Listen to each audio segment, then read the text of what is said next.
from under the passenger seat. The maggots hatched, as maggots do, and when a salesman unlocked the car some days later, he was engulfed by 1 million bluebottles. The firm had the car fumigated and swept out the insect corpses. But alas, they forgot about those in the car's heating ducts. So when a client bought the car and turned on the fan, he got a face full of dead flies. Smiling through his tears, he said, "Now we know what's meant by a fly customer." Well done indeed.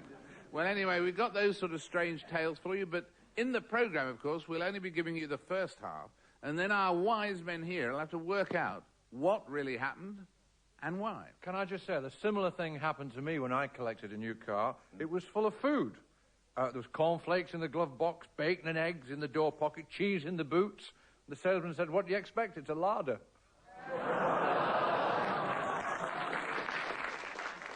Well, I had a car, and of course I got it blessed by the parish priest. Mm-hmm. And of course my wife has a car, and she had it blessed by the parish priest, and my Jewish friend had 4 inches sawed off the exhaust.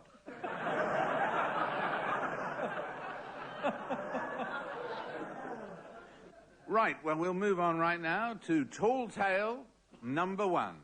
It's a story from Denmark, where a few years ago the remarkable Isla Christensen celebrated her 107th birthday with her family and friends. Amongst the many greeting cards and letters, they were surprised to find a stiff note from the local authorities demanding to know why Isla was not attending school. What was the reason for this strange missive, Bernie? Well, I knew a girl once. She reminded me of a Scandinavian. She had a face like a Norse.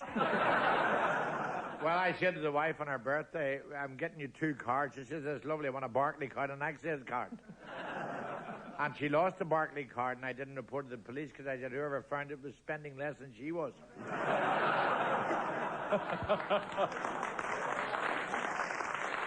The main thing with ladies, though, as they grow, how does a lady know she's growing old? You know? Well, it's easy. Your family start taking you home early from parties. And once a lady's turned, 30, 40, 50? Once a lady's turned 60, that's it. They couldn't care less. They brag about it. They say, "Guess how old I am?" That's right. "I'm 74 and still at it. And I clean all my own windows." The most wonderful thing about being 100 years old is the McDonald's give you a free paper hat. We had an old lady near us, and she's 84, and she threw a wobbler the other day, and she took all the clothes off and streaked through the supermarket, and she collided with a bacon slicer. She was bound over to keep the peace. Do you know that Denmark is the only country in Scandinavia where you can stand on the beach, look out at sea, turn to your mother-in-law and shout Baltics?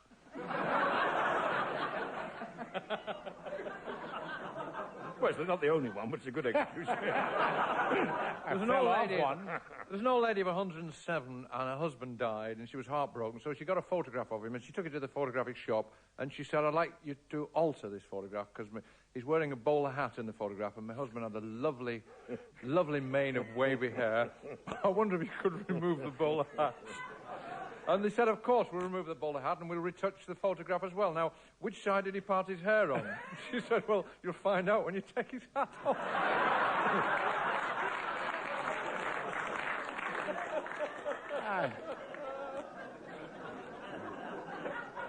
Oh, lovely eye. Actually, do you know they've got stuff now called unleaded Guinness? People don't like to admit they're old, do you? No. I'm sure our Tomcat's using Grecian 2000. Well, I don't mind admitting to my age because a lot of people will say, "I remember you when you done this or that." And I see that's right. Well, even today, there are still people who think I'm at least 50. Yeah. See, if you take your vest off now, we could count the rings around your trunk.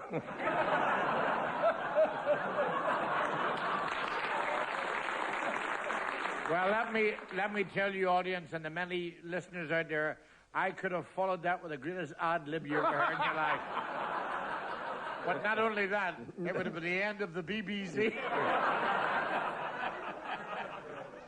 Well, there's an old fella near us. He's just joined a Derby and Joan club. We don't know what he's doing down there, but he came back last night with 6 notches on his walking stick.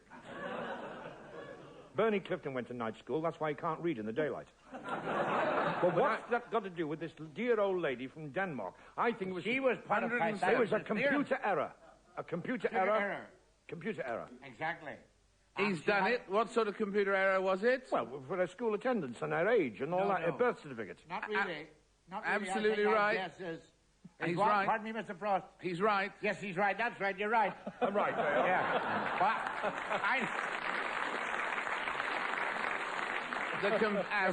I knew that all the done time. it again. The computer only recognised numbers 1 to 99, so when Isla reached 99, it clicked back to 0, started all over again. So when Isla reached 107, the automaton They said did the same with our she gas was bill. 8. Right. They did the same with our gas bill. Tall tale number 2. A new petrol station in Yorkshire recently announced that on its opening day, petrol would be on sale at £1.50 a gallon. Several thrifty motorists queued all night outside the garage.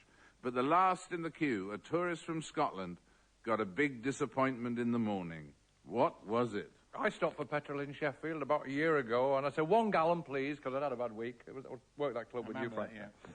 He said, it's the last at this price. I said, OK. I said, fill her up, put 10 in. So he put 10 in, I paid him. I said, what's the new price? He said, 10 pence a gallon cheaper. Do you know that the Jews don't recognize Moses now? And he was up in the mountain, he came down from the mountain. Instead of turning left, he turned right. And the Arabs got all the petrol, and the Jews got all the sand.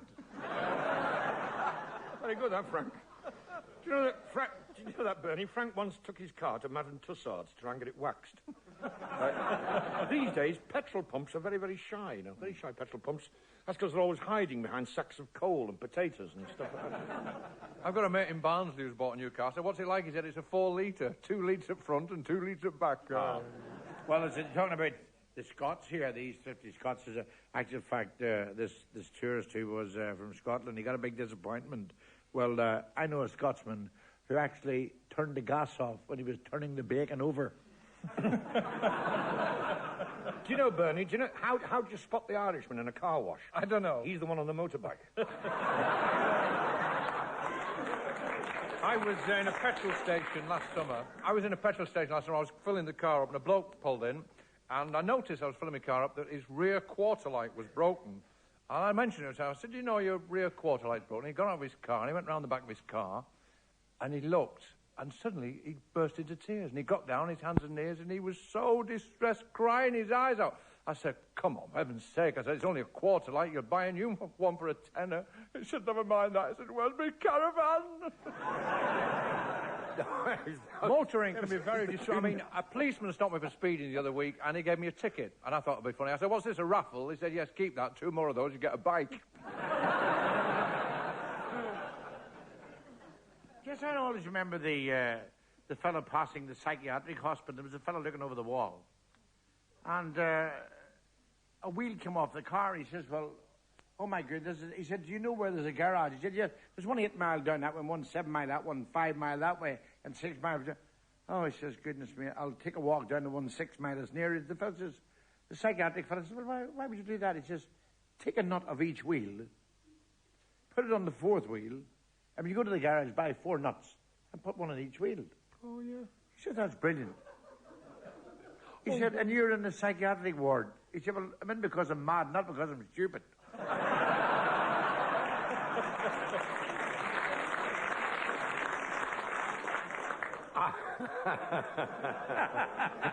Yeah, they have all different makes. A lot of we should buy British cars, you know. I think British cars are best because these continental cars. I mean, these French cars that look like sheds on wheels.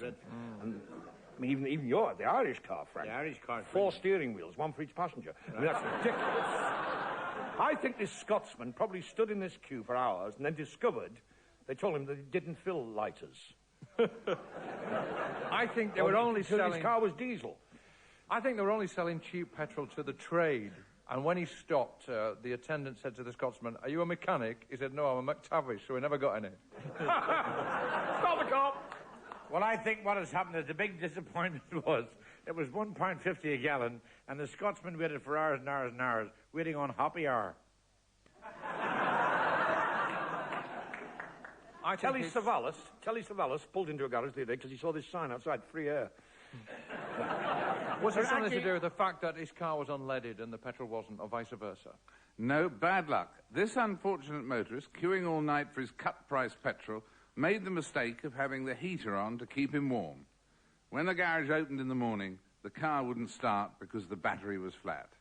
He missed his place in the queue, and he had to tip 2 men to push it to the pumps. Just a wee word, Mr. Frost. When you said the battery was flat, what shape should it have been?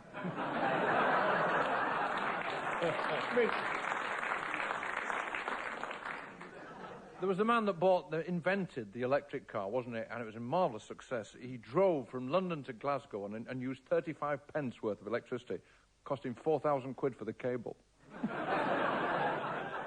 I always remember that one when he said, go down to the pigeon loft. There's a very important message from brigade headquarters concerning our strategic withdrawal.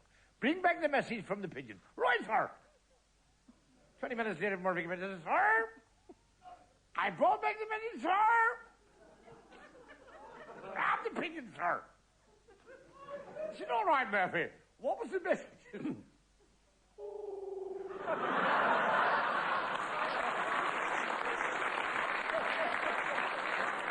On that note, And that was... on that happy note... Can I just say, that was the original military coup. On that happy note, we reach our agony aunt spot, where we deal with listeners' problems. First of all, wise men, a plea from a lady in Brighton, who writes to us, my husband loves onions. If he had his way, we'd have them for breakfast, lunch, and dinner every day. As it is, I try to give Frank his onions at least 3 times a week. The trouble is, whenever I peel or chop the wretched things, I weep uncontrollably. It's quite painful. Frank is unsympathetic. He just laughs. Is there any answer to my problem? Sounds like the same disaster we've got in our house. My wife bought a non-stick frying pan. She couldn't get the label off. Yes, I remember the plumber walking, he's going into the plumber's shop and he made a mistake, walk into the greengrocers. And he said, can I have some washers, please? Because it's nice to know a plumber. You know, plumbers are marvellous because they've always plenty of connections. And he walked into the greengrocers and the fella says, he said, can I have some washers? He said, you're in the wrong shop. This is a greengrocer. He says, okay, give me a handful of leeks. Of course, the answer is, the household hint here is that with onions, is to stop them, the aroma, is to peel them underwater, isn't it? That's true. The only problem is it's a bit inconvenient having to go to the local baths and with scuba gear. Scuba gear. Scuba gear, yeah. Well, I think marriage is a wonderful institution. You know, who the hell wants to live in an institution? Well, that's obviously got There's only one thing wrong with that's marriage. That's why they put onions in wedding cakes, you know. Why? Because they're always in tears. Boy, am I going to regret answering that? I know that Frank, you are very, very romantic. Yes, I am. And last night he gave his wife a candlelit dinner because they'd cut his electricity off. Well, I'll tell you what, when I make love to my wife now, she jumps out of bed and does a lap of honour. The only thing I find wrong with marriage is the hours are too long. This man adored onions, but now, let's see. Do you know Bernie Clifton, Frank? Bernie Clifton's favourite TV dinner is MASH every Wednesday. I don't mind saying on radio here, and I don't give a damn if my wife is listening, I married the wrong woman. I should have married a woman who was too proud, a rich woman who was too proud to let her husband work. In actual fact, I should have married the perfect woman who is a nymphomaniac that has a golf course near a brewery. You said you told us your wife's a terrible cook. She is a terrible... In actual fact, you won't believe it. She actually... Your gravy boat has Titanic written on the side.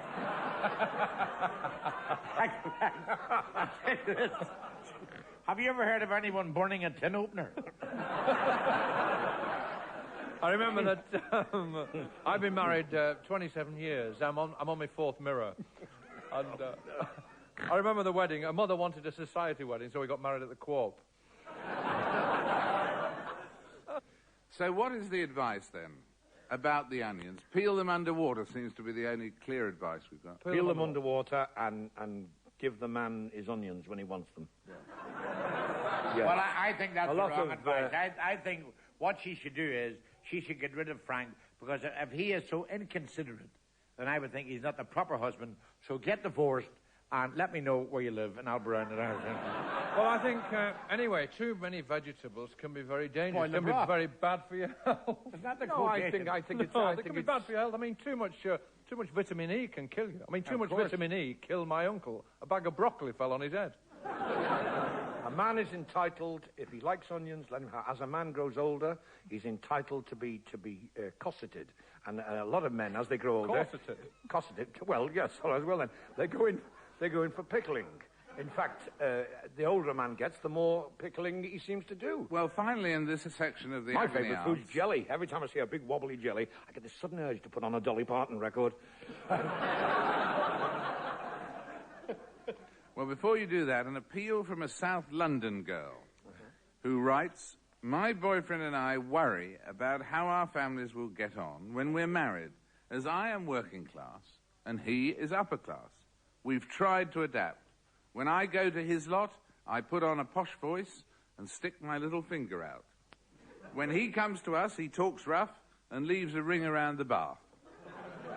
But what happens when the families meet at the wedding?"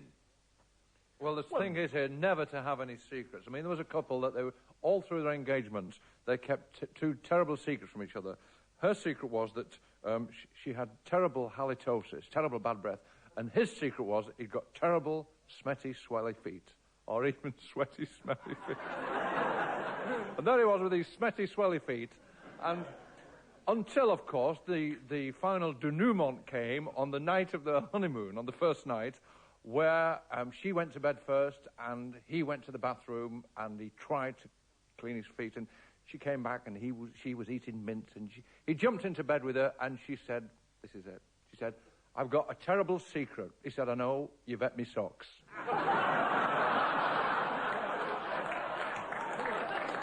This moral is no secrets. Yeah, well, my wife was a society girl, quite honestly. She was very upper class, and I came from a very poor family in Belfast. We actually, when the bin men came around, we used to have to borrow 2 buckets of rubbish. But my wife was, it was to say, she was very upper class. In actual fact, when I got married, I wasn't even in the photographs.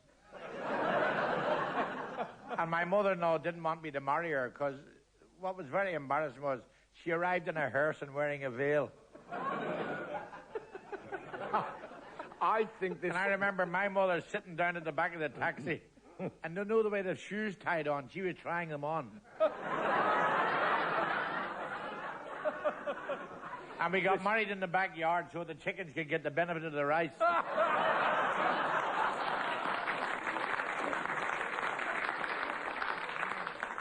But listen, things have changed for Frank because he lives in a beautiful house now. I went round to see him the other day, and they've got concealed lighting. He wallpapered over the switch. This girl should show a bit of class when she visits. Let his family drink out of the bottle first. I remember a girl taking me round to meet her family once. Mind you, I don't think her husband and 6 kids were too pleased with it. There's always trouble at most weddings, and why you're always expecting a punch-up. As soon as you go to the church, the usher always says, "Whose side are you on?" Yeah. What about him saying to me, "Do you take this woman for your lawful wedded wife?" I said, "Would you?" He said, "No." I said, "What the hell are you palming around to me?" There are all sorts of unusual people get married now, jumping out of aeroplanes, underwater. Yeah. There's nudist weddings. Getting married. What about getting married on a fridge? Let me tell you about the... What? Oh, boy. Well, if you had... I couldn't get to the end of that one. If you had a nudist wedding in a fridge, you'd never be able to tell who the best man was. Well, I wouldn't... Well... I wouldn't mind a nudist wedding, because you don't have to pack anything. I went to a wedding once, and the bride's mother had a terrible long nose. Every time she nodded at the vicar, she cut the cake. So your advice to our South London girl, Bernie's advice, is No secrets. No secrets. Yep. Is that the advice, friends? Yep, absolutely. Well, very wise. Very wise I would stuff. think so.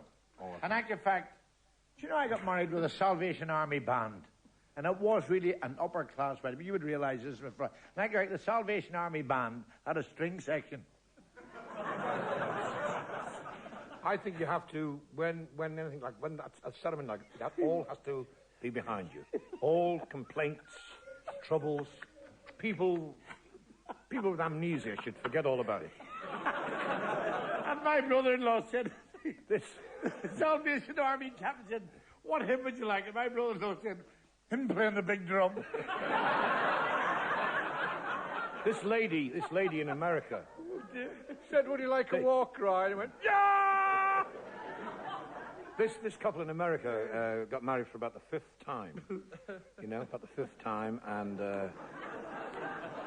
she must have had a craving for wedding cake. Anyway, he says, honey, he said, I got a confession to make. He said, I'm a golfaholic. All the time I'm playing golf all day long. She said, I've got a confession as well. He said, what's that? She said, I'm a hooker.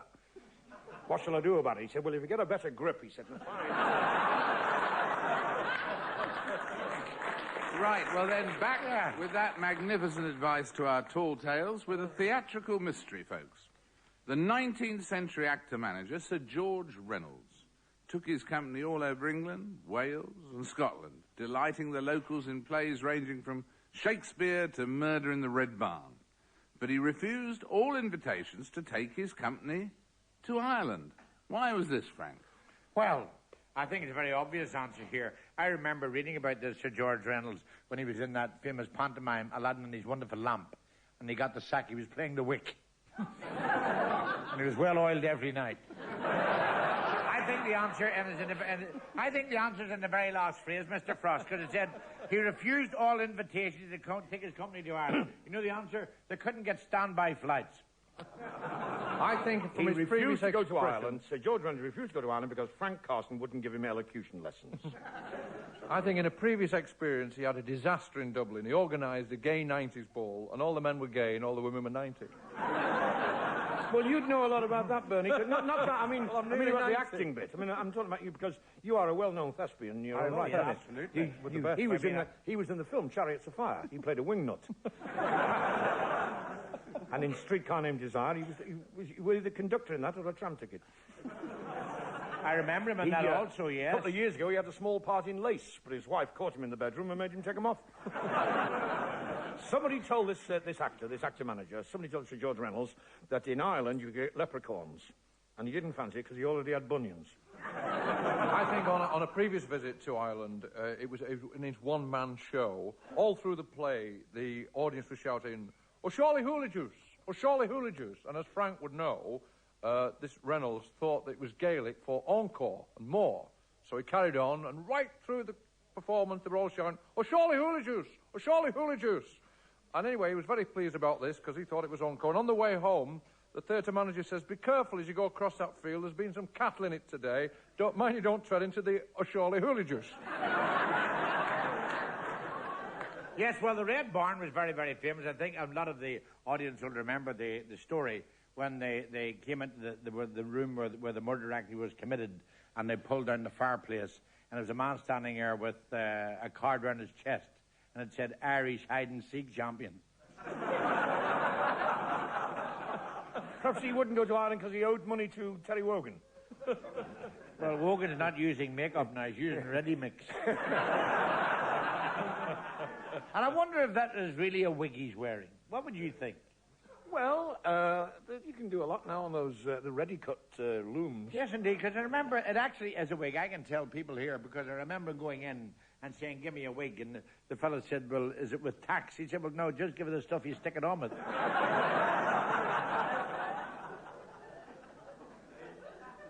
What's the explanation, Ken? He hadn't played his digs. Well, this is the explanation. He did have a guilty secret. It wasn't, in fact, that he hadn't paid his digs, but Sir George Reynolds refused to go to Ireland for fear of recognition. Sir George, whose great image was that of an English aristocrat, had actually been born Daniel Flynn in the back streets of Dublin. He feared that a trip to his homeland would give the game away, and he also had 2 illegitimate children over there as well. Okay. So George was hiding. It wasn't the bill for the digs, but that was the reason for Sir George. Dreadful. Well, Mr. Bill Rickards is the subject of this from Bath. He recently parted with a heavy doorstop which had served him well for 40 years. Why did the doorstop have to go? Well, when a wife's been treated like a doorstop, We were clearing a loft out a few years ago, and we found an old boomerang. We threw it out 47 times. Remember? Yep. 40. Was it a black pudding? Because they do go off after about 40 years, you know. My neighbour took me down his cellar, and he said, look at that. He said, that wardrobe, he said, it goes back to Louis XIV. I said, well, our television goes back to Curry's on the 15th. I remember going to an old stately home, and the fella, and I looked, there was all these marks in the bed. I said, Tudor bed? He said, no, woodworm. Frank, I believe you won the brain of Britain. You're going to keep it in a jar of the mantelpiece.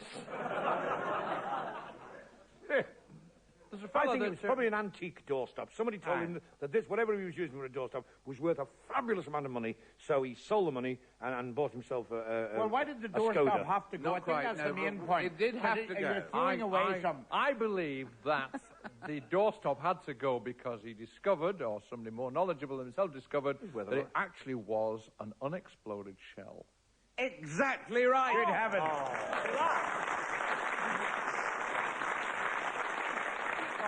Mr. Frost.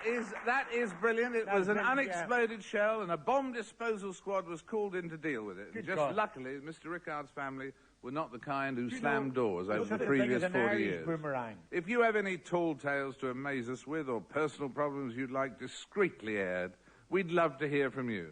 Just for now, this is David Frost saluting the team, saying thank you for joining us on behalf of Ken Dodd, Bernie Clifton, and Frank Carson.